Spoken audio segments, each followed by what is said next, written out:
All right, so today we're going to be talking about writing proofs, and we're going to be talking about segment addition. Okay, so I think the big thing is when we talk about properties, okay, properties, we spoke about properties for equalities yesterday, and we're like, oh, there's a lot of them. You can look at yesterday's notes to say, yeah, we've got symmetric property, we've got the addition property of equality, all sorts of things we spoke of yesterday. And some of these things are actually also true with inequalities. And we spoke of that a little bit today. You know, remember when you talked about 2x plus 3 is greater than 5? Well, some of those properties you can subtract from inequalities as well. Subtract 3. Remember, with inequalities, you got to make sure that if you divide by negative or multiply both sides by negative, you have to flip the inequality. So those are some of the properties of inequalities. So we talked about equations. Inequalities are out there, but we're going to speak of congruence. And so for today, the properties of congruence, we will focus on, when we speak of congruence, we're going to be talking about shapes. Okay, and so properties for congruence talk about shapes being congruent. They could be segments, they could be angles, they could be triangles, and you've dealt with congruence since you were a little child. Properties of equality are equations, and you've spoken about them. Normally we talk about the measure when we mean equality. So if you see an equation, use properties of equalities. When you see inequalities, remember the properties for those. But congruence, we've got special ones today. So some of them are going to feel true to even your own childhood. Okay, so the first thing would be, if you've got, if you ate cookies as kids and you saw your cookie was the same size and shape as your brother's, you're like, look, they're congruent. But if you noticed yours was a little smaller or larger than your brother, there might be some, I don't know, some conflict there. And so properties of congruence mean same size and shape. And so if you have a reflexive property, I did not mean to scribble that, I meant to highlight it. So if you want to talk about the reflexive properties, that's where we talk about a segment being congruent to itself. Okay, so you're like, oh, how did you know when you found your little truck when you were a little child? Well, because it's the same size and shape as your favorite truck was yesterday. And so a segment is congruent to itself. It has the same shape and size as itself. So it's pretty basic of a definition. We'll use it in a slightly more complex way later on, and you'll notice and be like, oh, that's kind of cute. Symmetric property means that if a segment or shape is congruent to another segment or shape, well, then if you write it one way or the opposite way, different order, it doesn't change what's true. And so if AB is in fact congruent to CD, then CD is in fact congruent to AB. And so no matter what order you talk about the congruence of two shapes that are congruent, it works. Okay, it is true. Okay, transitive property, again, is a lot like the transitive property for equations, where if the first segment or shape or measurement is equal or congruent to the second one, okay, and that second one is also congruent to a third shape, okay, you're like, what shape would that be? Okay, this is one over here. So I meant to change colors. Here we go. Let's make it another color. And so AB is congruent to CD, and CD is also congruent to EF. Well, what also has to be true? Well, AB and EF must be congruent to each other as well. So that's the transitive property for congruence, and you've used that your whole life. And that's something you kind of learn about. Hey, they're the same size and shape, and we're just calling it congruence because we're older. One thing we dealt with earlier this semester was the segment addition postulate, where I talked about if you have a segment, okay, you can write it as the sum of the corresponding segments that create it. Okay, the sum of the parts equals the whole. So if you take the measure of each of those segments that equal it, you add up those two segments and set it equal to the larger whole. So the sum of the parts equals the whole. So the postulate that allows you to add up those parts to equal the whole is going to be called the segment addition postulate. And so you can add their lengths up, and together they will equal the whole segment. Okay. And then the midpoint theorem we've been talking about for days. Okay. If you have a midpoint of a segment, it breaks up the segment into two congruent pieces. So this is definitely a good day to talk about it when we're talking about congruency.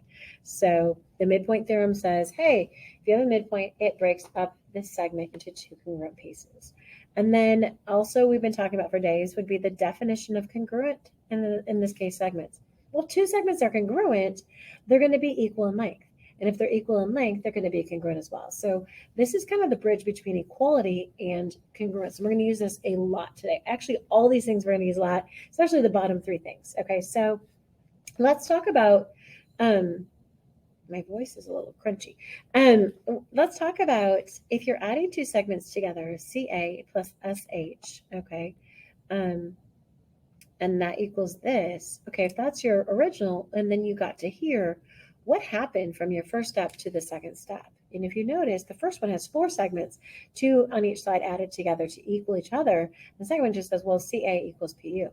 What happened? Well, what happened was it looks like somebody subtracted the SH out of this thing. So if you subtract SH from both sides, you're allowed to subtract the same value from each side, and that value is actually a segment length. So the subtraction property of equality says, yeah, you can minus something from both sides, including a segment length, okay, because that's a value. It's because of the subtraction property of equality, okay, because you're subtracting the same value, okay, subtraction property, and it's equality because it's got an equation there. Those are segment lengths, they have measurements, and so the subtraction property of equality. Okay, now look over at 2. If B is between A and C, okay, we got A, we got C, and B is between them, you're allowed to say AC is equal to the sum of segment AB plus BC, and that is the segment, and that would be addition, postulate. You're allowed to add up some segments to equal the whole, okay? The next problem says, if xy is equal to yz and yz is also equal to za, what do you notice? Well, we notice that xy is equal to congruent to za. So I think I said equal. We mean congruent because we're talking about segments, which are shapes. So shapes are congruent. Lengths or measures are equal. So because those two are congruent, then we would say, hey, what properties did we use to show that? That was a transitive property. And that's of congruence. Why? Well, because we said if two are congruent, that same thing is congruent to something else, then A and C, the beginning and end, will also be congruent to each other. The transitive property of congruency. And you can write the word congruency or use the congruent symbol, which is a swirl over two equal sign. If AB equals CD, then CD also equals or is congruent. I should be saying congruent. AB is congruent to CD. CD is congruent to AB. You change the order. It's called the symmetric property of congruence. And I know it's easy to botch the words of congruent versus equal, but watch to see, like, if it has an equal sign and we're talking about lengths, that would be equality. If it has a congruent sign and you're talking about shapes, we're going to use the word congruence because shapes are congruent and lengths or measures are going to be equal. Okay, moving on to side 2, we're going to do some proofs. And I think the big thing is, can we notice what we know? Can we talk about it? Can we get from the beginning to end? And it's definitely sometimes a struggle to be able to say, what do we do? Okay, so this first one says, hey, given, okay, start with if segment ED and EG are congruent, and I'm going to get out my colors because I think that's kind of fun. I am going to grab the Olathe South yellow. Okay, so it says ED is congruent to EG. So ED is congruent to EG. So there's no Olathe South yellow, ED and EG, I'll color them yellow. They're congruent, it's given, okay? And then it also says, look at it, Olathe South blue, that CE is congruent to FE.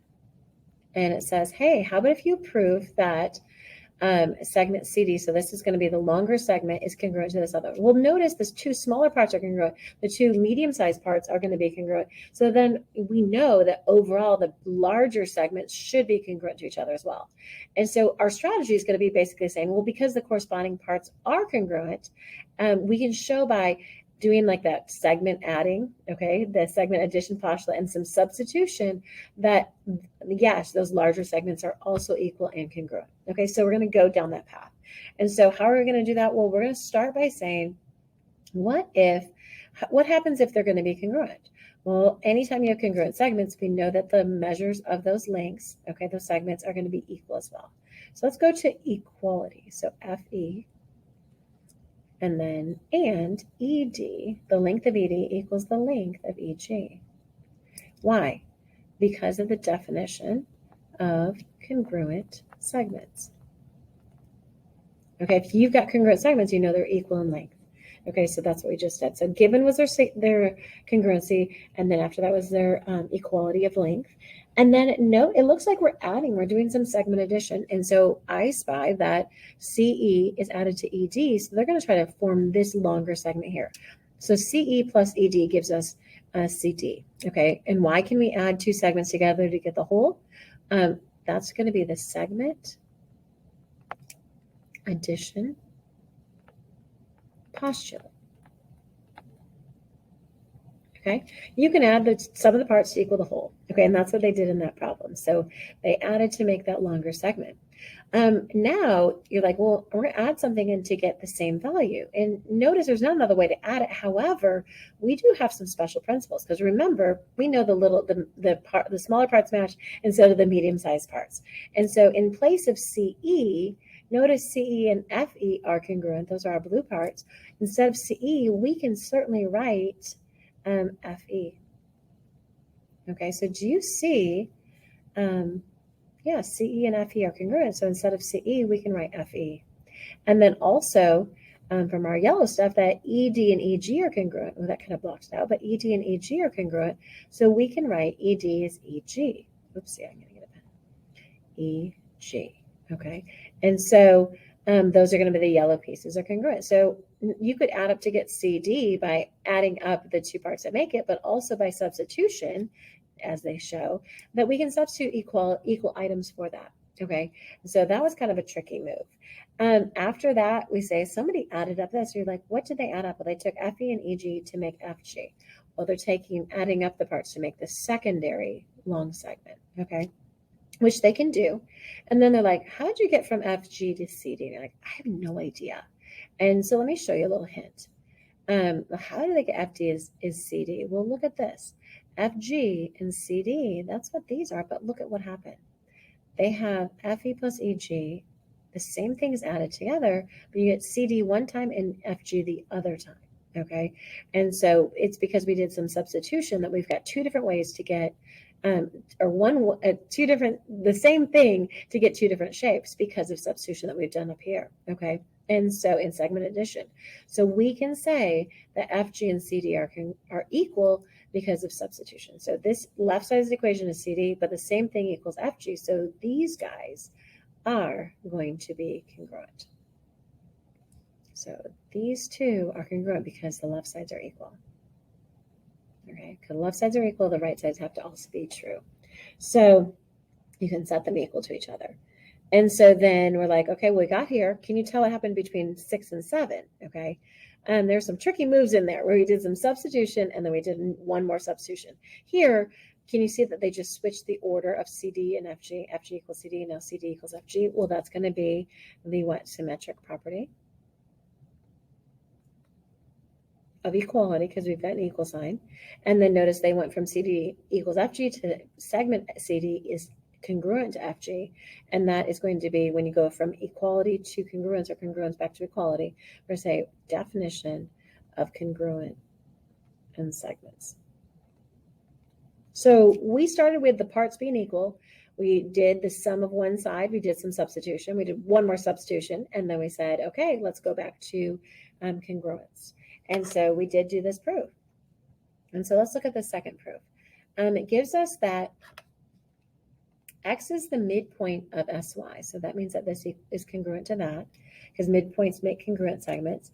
On the right side of the V, they say that Z is the midpoint of here. So you know that these two guys are congruent to each other. The third thing they tell you is easy to miss is XY is congruent to YZ. And so we know that this segment here is congruent to this one here. Okay, so what they want us to prove is that the overall left side is congruent to the overall right side. And so we know that's got to be true if we've got things bisected and so they're equal. And we also see the bridge that these two bottom pieces are congruent. So what are we going to do? We're going to end up showing what's true. And we're going to end up adding these two segments together and showing that they equal this other segment over there. Okay, so we're going to start by saying, what do we know? So we're going to say X is the midpoint of SY. And then, now notice I didn't give all the givens. I just gave one and say, let's work with it. So this is given. And then I say, okay, as a result, SX is congruent to XY. So if you've got a midpoint, it breaks it up into two congruent segments. And so that's going to be the, midpoint theorem. Look at the front of the paper. Okay, if you have a midpoint, it breaks up into two congruent segments. And then it says, okay, another given, okay, is that Z is the midpoint of the right side. Okay, so what do midpoints make? Well, they make two congruent segments. So let's do that. So we can write that Z is going to be segment, and we put a segment over the top, is congruent to segment, because segments are congruent, lengths are equal. So segments are congruent, so shapes are congruent. So that's congruent to ZF. This is the right side of the V. These two pieces are congruent as well. Okay, why? The midpoint theorem tells us that. Okay. And then they say, all right, that was kind of cute. So we had midpoints, they made congruent segments, and then they all of a sudden say, hey, these segments are equal in length. You're like, well, what are those? Well, notice they came from here and they came from here. Okay, so we know that both of these are going to be congruent to each other. SX and XY are congruent to each other, and then these two are congruent to each other. So we have two pairs of congruent segments. So SX and XY from step 2, and then also from step 4. Okay, so we've got equal. How can you say that congruent segments are equal? Well, we know that congruent segments are equal. Why? The definition of congruent segments. If you got congruent segments, you know they have equal lengths. Okay, that's just the truth. Okay, and so then we're like, well, then what do? I notice there's another given. There is. Yeah, we used one as a midpoint, the other as a midpoint. There is a third given. Sometimes they start with a given and then they work with it. They start with another given, then they work with it. Here's our third given that they said was that these two lower pieces are equal in length. So we have XY is equal to YZ. Okay, now here's where it gets a little salty. Okay, so you be careful. I'm with you on this one, but again, we've got to kind of walk into it. This is something that I feel like it's best when we work together in this. Okay, so if you have this, how'd you get here? You're like, I have no idea. Okay, so how did you get here would be, I'm going to give you a hint. Somebody did the transitive property. Okay, so what do you mean, woman? Let's try it. We took, okay, this right here. Okay, and it kind of disappeared when I wrote that. Let's see if I can write it. It says SX equals XY, and we say, and XY is equal to YZ. So if you put these together, you'll notice that the XY's match, so SX has to equal YZ. Okay, so my highlighting job is not working well. So SX equals XY, XY equals YZ, so therefore SX equals YZ by the transitive property. All right, transitive property of equality. Okay, now there's another transitive property they say, and what is that? You're like, I don't even know. Well, let's look. Okay, if you take this one right here, who can you put it with? I see SX equals XY. Who can you match it with that would be cute? Okay, head up here. Look at this. YZ equals ZF. So if SX equals XY, well, and XZ is equal to ZF. Okay, dun dun dun dun dun. We know what result, okay? What result would be that SX is equal to, get rid of the middle pieces, we got is equal to ZF, okay? And then that means that we've got definition of congruent segments. Well, these are equal, so that means that the related segments will be also congruent. So we can just switch to congruence. And then look what we're looking for. We want ZF equals SX. Well, we're almost there. We just have to flip the equation from the congruency from the left side to the right side, put a segment there. So if we say segment ZF is congruent to segment SF by symmetric property of congruence, we're done. Okay, so we took the parts, the midpoints, and we said, hey, we've got congruent segments. We took the other midpoint, we said we got congruent segments. We put the one that was the bridge between them to be congruent, and we did two transitive properties to say, let's link together what we know, and then all we had to do was move from equality to congruence, and then do a symmetric property to finish this problem off. So stop your way through the homework as you can, okay? A lot of times I'll give you most of the answer, and you just have to say, what reason would that be? So you don't have to necessarily lead the pack and come up with a whole proof by yourself. You just have to kind of walk through it. So here's the last one. We didn't get through this in class. Okay, if you've got a triangle, notice they give us that GJ, the whole left side, is congruent to the whole right side. And K is the midpoint of the left, and H is the midpoint of the right. So we have some midpoints. If we want to think about what are we going to do, well, we have some midpoints. And so that means that we're going to use the midpoint formula. So we can make a list of like, what are we going to do? We got midpoint. We have congruent sides. We're trying to prove that GK, okay, the top half is congruent to the top half over here. Okay, so we're going to end up saying, well, let's start with what we know. Let's talk about this broken up pieces. Here's the strategy here. We could set the sum of the parts equal to each other, and we're going to end up subtracting, okay, to say, well, if the large piece is congruent, let's subtract off a common part to get to the part that we want to set equal to each other. So we're going to end up doing some segment addition and subtraction to be like, hey, let's subtract off a common part to help us find our answer. So K is the midpoint of this, of each of the left side, and H is the midpoint of the right side. That is a given. Okay, well, then that means that you've broken this left segment up into two congruent pieces and the right side up into two congruent pieces. Well, if those two sides are congruent, well, then we know that they're also equal in length. So we can say that GK equals KJ, okay? And we can also say that GH, that length, is equal to length of HI. Why? Definition of congruent segments. If two segments are congruent, they are also equal in length. Forgot to say why we did this one. We have the midpoint theorem.